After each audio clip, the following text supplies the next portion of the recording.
O que faz a criança nascer médium, médium é boa, né? É a predisposição e a necessidade espiritual. Nada acontece por acaso. Se a gente reencarna com a predisposição mediúnica, é porque os espíritos responsáveis pela nossa encarnação vão identificar que é uma necessidade da nossa parte em trabalhar com a coletividade. Via de regra, gente, a maioria dos médios tem um débito comum no físico, né? E a bondade divina nos dá o direito da gente exercer a mediunidade, ajudando muita gente para curar a própria alma, as chagas que a gente traz no nosso coração. Por isso que eu te falo, a mediunidade é um remédio, é uma bênção, é um presente. Mediunidade foi uma das melhores coisas que aconteceram na minha vida. Eu vejo um monte de gente reclamando da mediunidade. Mediunidade é uma delícia. Agora sim, claro, tem dificuldades? Tem, com certeza. Eu sinto energias estranhas o tempo todo. Você aprende a lidar com isso, a gente pede a Deus por elas, elas daqui a pouco se tornam suas amigas e a vida segue. Entende? Fazendo o bem. Fácil? Não, não é fácil. Não é? Porque as perseguições nos estimulam a manter a vigilância, o que Chico dizia, né? Devo àqueles que me perseguiam a vigilância constante. Mas a mediunidade, gente, é uma bênção, com certeza. E o transtorno de borderline, bipolar, por exemplo, é estigmatizado, eu sei. Mas lembre-se, toda doença tem cura, meus amigos. Nós não somos doentes. Olha, Hipócrates, o pai da medicina, já dizia, né? Não há doenças, há doentes.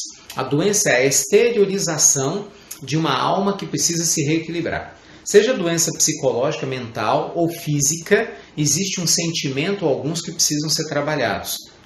Por isso que é importante você trabalhar na sua terapia, você buscar uma prática de autoconhecimento, que isso vai te ajudar bastante. Então não adianta só se entupir de remédio, de comprimido, medicamento, e você não se conhecer. Você trabalhar o evangelho no lar, não é? Você trabalhar a espiritualização da tua vida, das pessoas que você ama, isso só vai te fazer bem. Quando a pessoa tem um tumor e se nega a fazer cirurgia, ô Dilma, de novo, né? Cada caso é um caso, meus amigos. Quem sou eu, aqui à distância, para falar de casos tão específicos, né? O que eu posso te falar, sem ser leviano, é que a bondade divina analisa todos os detalhes referentes a cada individualidade. Então, sei lá, para uma pessoa X, ela negar fazer cirurgia vai ser um problema gravíssimo para ela se ela desencarnar, que ela está negando ajuda. Mas num outro contexto, ela negar a cirurgia e buscar uma outra alternativa possa ser a escolha correta. Eu não tenho condições de analisar. Mas o mais importante, claro, é que a gente possa aproveitar o máximo de recursos que a vida nos traz. Né? E aí cabe a cada um sentir, né, na sua conexão com Deus, o melhor caminho a seguir. Desculpa, gente, eu também queria para mim mesmo tivesse fórmulas mágicas, mas não tem. Infelizmente não tem. Meu marido tem Parkinson, tem pesadelos horríveis com parentes e amigos que já desencarnaram. Por quê? Bem, isso pode ser por muitos motivos, mas um deles é a lembrança do inconsciente. Não necessariamente ele está vendo espíritos. Pode, mas não necessariamente. Com a doença de Parkinson você tem uma afetação direta no sistema nervoso, né? E isso altera o mecanismo das lembranças. Então é possível que ele crie, alucine, né, com o conteúdo que está guardado no inconsciente dele. Isso é possível. Você vai continuar amando ele do mesmo jeito, fazendo o evangelho, orando por ele, acalmando e confiando no tempo. Sem receio. Como estreitar a afinidade com o seu mentor espiritual? Conversa com ele. Fala com ele. Eu falo com o meu assim, do jeito que eu estou falando contigo, literalmente. Ele deve ficar pensando, meu Deus do céu, o que eu arranjei, né? Ter que guiar esse rapaz aí da terra. Mas é isso mesmo. Conversa com ele, tem o livro dos espíritos, né? Gente, o mentor espiritual é um ser de luz que te ama. Alguém que gosta muito de você, que quer teu bem, entendeu? Imagina, tanta coisa para fazer. Gente, o universo é gigantesco.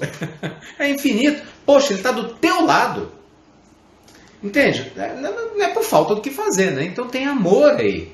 Né? Nossos amigos espirituais nos amam, querem o nosso bem. Em nome de Deus nos protege, nos orientam. Então conversa com ele, dê um nome para ele se isso te fizer bem. Converse com ele nas suas orações. Entende? Isso vai te fazer ficar mais pertinho dele. Ricardo, qual é o mais difícil, o auto-perdão ou perdoar? Acho que os dois podem ser fáceis ou difíceis, Bebel, de acordo com a maturidade da nossa alma, né?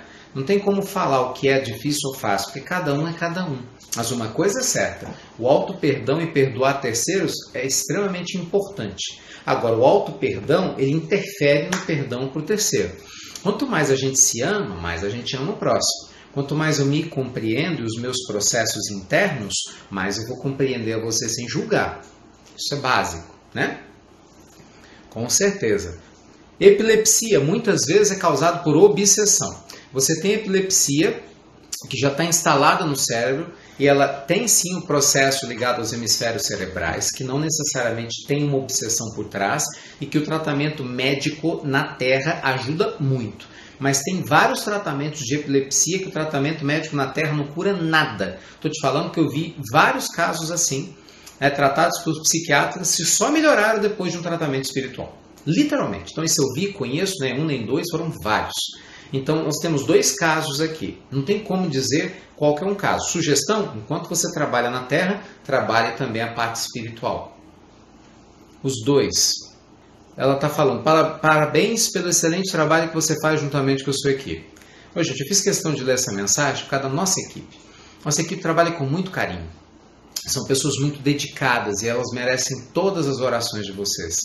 Né? Porque assim, eu apareço mais, porque acaba que não tem como, né? A gente faz as palestras, os cursos, mas sem eles eu não faria nada. São pessoas incríveis, né? Que também tem um coração generoso, de ouro. Quem for lá domingo no Namastê, quem já foi em outros vai conhecê-los, né? Quem for lá domingo vai ver, só figura. A gente brinca entre nós, para fazer parte de um trabalho como esse, se não for figura, acho que não serve, né? Ai, deixa eu agradecer a vocês pela presença, pelo carinho, que Deus abençoe a todo mundo.